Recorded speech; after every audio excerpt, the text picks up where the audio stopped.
Sonic X Episode 63. Eggman says he's found 2 emeralds, and a robot says that Sonic has 3 more. So all the emeralds have been found. Rouge shows up, and I ask what she's doing back, and she asks him if he's found some emeralds. Eggman has such a condescending tone when he's lying, and it makes him look way too incompetent, instead of being a manipulative bastard. Eggman sees the blue typhoon near the spaceship, and Tails says it's too dangerous to break into it, and they saw what happened to a meteorite, when we didn't. So I guess the animators got too lazy to show something actiony. Eggman offers to work together with Sonic with a message.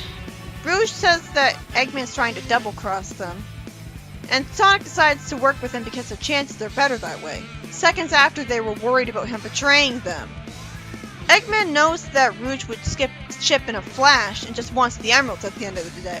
He makes the plan that whoever gets to them first can keep them, and both teams will supply members for the entry team, with Rouge going because she's a good break-in person. She's accused of being afraid, and at least she thinks to herself that she knows Eggman's putting her on the entry team for a reason. Amy refuses to be on a team with Shadow and Rouge, and so does Knuckles, calling Rouge a burgling bat. Chris volunteers, and Cosmo genre savvily tells Chris to promise her that he'll stay close to the others.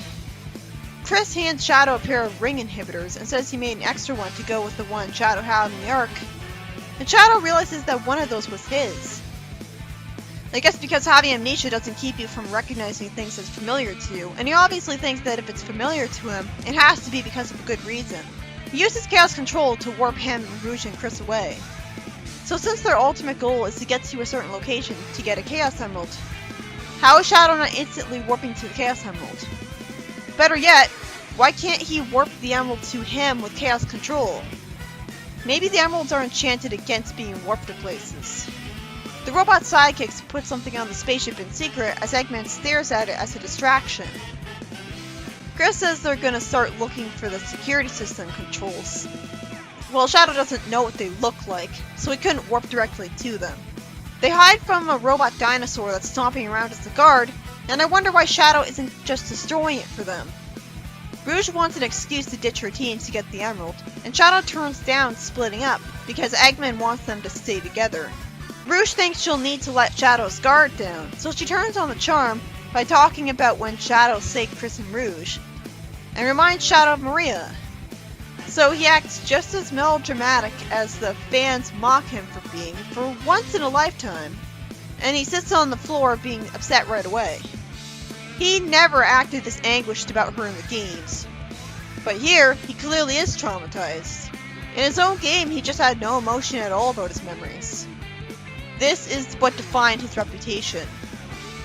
Rouge screw-kicks a robot and flies around trying to deal with it, and ends up exploding and leaving a bunch of smoke behind. Chris runs ahead into the control room and says this computer runs the security system. Rouge flies around as some lasers hit the wall, I guess being allured for it, and Chris does some hacking. You know, Tails could have done this too. He shuts down the computer and calls Sonic about it.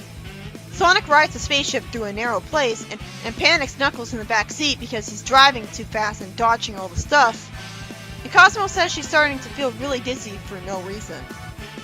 Again, it just reminds me of the clumsiness flaw that's half-heartedly given to a character to make them not Mary Sue. Like, logically, why is she dizzy so easily?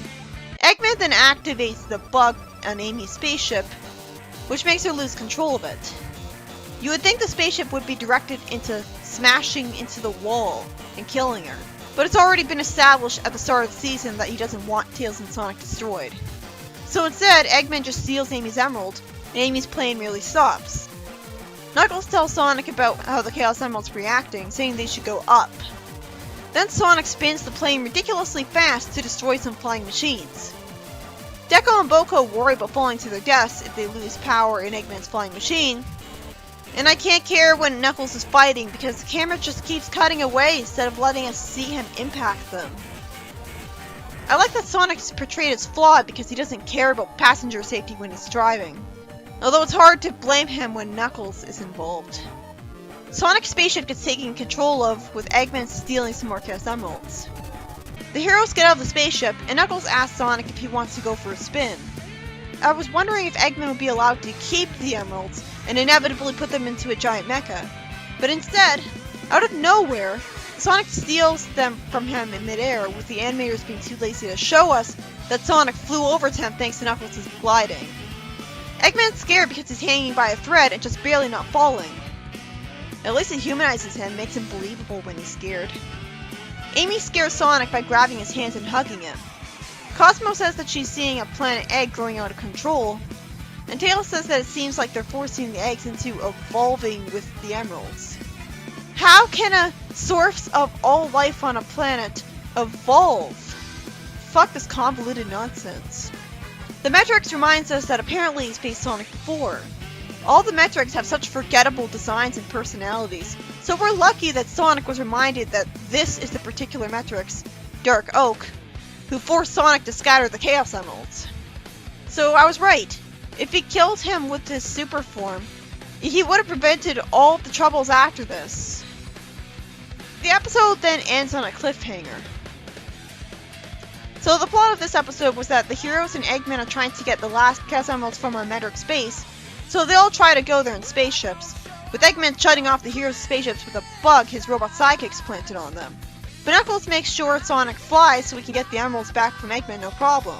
Finally, we get a Metrics with an actual name, so he feels kind of important, but either way, they're all the same character over and over again. Just like the Destructics. Generic bad guy. The end. Why are they evolving the planet eggs with magic? Why are they able to evolve at all when they're the source of the planet's life force? These Metrics have always felt like the most arbitrary villains ever because I don't know why they're doing such a cartoonishly evil thing that I can't believe any actual alien race would do to all these planets. How could they think they were in the right for even a second?